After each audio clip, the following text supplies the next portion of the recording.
Supreme court में जनहित याचिकाएं तो कई दाखिल होती हैं, लेकिन एक ऐसी जनहित याचिका आई है जो शायद इससे पहले दुनिया भर में कहीं नहीं आई होगी। वो है कुरान की 26 आयतों को रिमूव करने की याचिका। और हम बात कर रहे हैं, याचिकाकर्ता हमारे साथ हैं सैयद वसीम रिजवी। वसीम साहब, ये कौन सी 26 आयतें हैं जिसको आपने रिमूव करने की अर्जी लगाई है सुप्रीम कोर्ट में? दोहार देखिए, प्रॉफिट मोहम्मद के बाद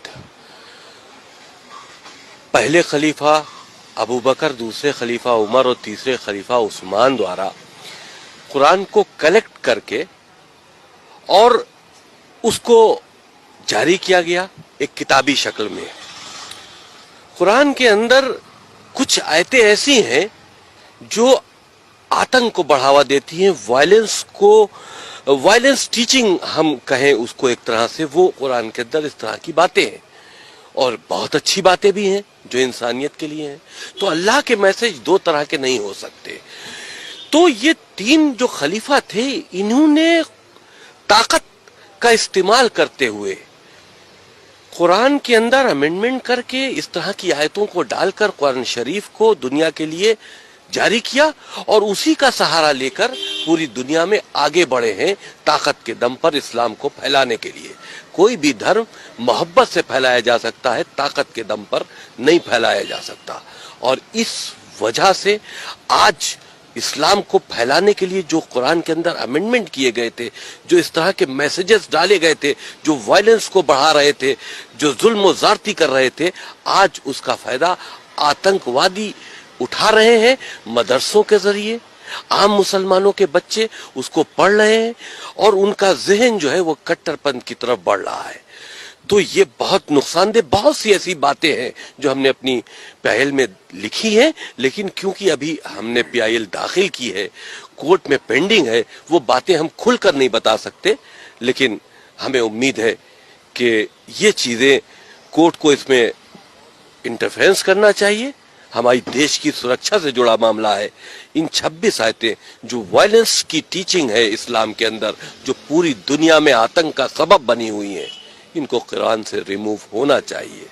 आपको लगता है कि कोर्ट ऐसे संवेदनशील मामले में, जिसमें एक फेथ से जुड़ा हुआ मामला है, उसमें मुदाखलत करेगा? ये मामला फेथ से जुड़ा नहीं है। फेथ से जुड़ा हुआ होता है इंसानियत का मामला। किसी का कत्ल कर देना फेथ से जुड़ा मामला है। आप अगर इसको फेथ से जोड़ लेते हैं तो हमको इजाजत दीजिए कि हम काफिरों का कत्ल कर दें। तो ये फेथ से जुड़ा नहीं है, ये वायलेंस टीचिंग है। ये एक तरह से आतंकी गतिविधियों में मुसलमान बच्चों को लिप्त करने की बात है और उसका सहारा कुरान मजीद से लिया जा रहा है। बहुत सी अच्छी बातें हैं कुरान मजीद में। हम तो कहते हैं कुरान मजीद को हम बैन करने की बात नहीं करते। उसके अंदर जो वायरस खलीफाओं ने डाला है इस्लाम को आगे बढ़ाने के लिए ताकत के दम पर, उसको रिमूव करो, क्योंकि आज उसका गलत फायदा उठाया जा रहा है और मुसलमान बच्चों को आतंकवाद की तरफ लिया जाया जा रहा है। तो आपको लगता है कि जो किसी जमाने में इस्लाम की ताकत के बल पर इस्लाम को फैलाने की बात की जा रही थी, आज वही इस्लाम को कमजोर कर रहा है? जो बुनियादी शिक्षाएं हैं इस्लाम की इंसानियत के भले के लिए, जाहिर सी बात है जिस वक्त ये कुरान के अंदर अमेंडमेंट करके इस तरह के अल्लाह के नाम से मैसेजेस डाले गए जो हमने चैलेंज किए हैं, उस वक्त तो उनका मकसद यही होगा कि हम इसको अपनी ताकत से जोड़े। अल्लाह के मैसेज के नाम पर जिहाद क्या है? ये उस वक्त जिहाद था कि इस्लाम को फैलाना था। आज वो जिहाद का गलत इस्तेमाल हो रहा है, आतंकवादी जिहाद का इस्तेमाल कर रहे हैं। तो उस वक्त तो इस्लाम का दायरा बढ़ाने के लिए ये काम किया गया था, लेकिन आज इस्लाम उसी से बदनाम हो रहा है। हमारे साथ सुधाकर द्विवेदी जी हैं, जिन्होंने ये सारी पिटीशन ड्राफ्ट भी की है और इसके बारे में इनके तकनीकी पहलुओं पे बात करते हैं कि इसमें आपने इसको संवैधानिक की जो मूल भावना है, जिसमें देश के खिलाफ हमला या देश पर हमला, देश की संप्रभुता, एकता और अखंडता पर, उसके साथ आपने देखिए, जो हमारा संविधान है वो प्रत्येक नागरिक को जो है प्रोटेक्शन देता है। तो उसी प्रोटेक्शन में जो है कोई भी ऐसी टीचिंग नहीं हो सकती जिससे कि आतंकवाद की पढ़ाई हो, जिससे कि आतंकवाद को एजुकेट किया जाए। तो ऐसे किसी भी धर्म में, ऐसा नहीं कि केवल मुस्लिम धर्म में, किसी भी धर्म में इस तरीके की कोई भी टीचिंग हो तो उसको चैलेंज किया जा सकता है। और हमारा संविधान इस चीज़ का अधिकार देता है कि अगर देश के खिलाफ कोई प्रॉक्सी वॉर के लिए कोई टीचिंग हो रही हो चाहे वो स्कूल एजुकेशन में हो या किसी भी तरीके की एजुकेशन में हो, तो उसको रिमूव करने का हमारा राइट है। और दूसरा कि इस्लामिक आतंकवाद इसमें सबसे ज्यादा आगे जो है रहा है शुरू से पूरे विश्व में, और उसका सबसे ज्यादा भुक्तभोगी जो है वो हिंदुस्तान रहा है। इसलिए हम लोग इसको इंडिया की सुप्रीम कोर्ट के अंदर इसको हम लोग चैलेंज कर रहे हैं, क्योंकि इससे रिलीफ जो है वो सुप्रीम कोर्ट दे सकती है और कोई रिलीजियस वो नहीं दे सकते। और इसमें कोई रिलीजियस इशू नहीं है, ये कोई धार्मिक उसको हमने कोई चैलेंज नहीं किया है।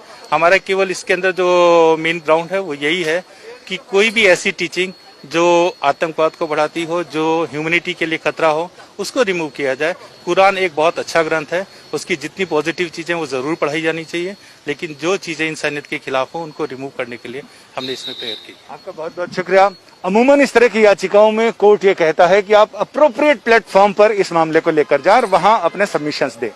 इसी को देखते हुए याचिकाकर्ता ने पहले ही देश के 57 ऐसे रजिस्टर्ड इस्लामिक संगठनों को इस याचिका की प्रति भेजी और उनसे ये कहा कि आपका जवाब इन 26 आयतों पर क्या है, जवाब अभी तक मिला नहीं है।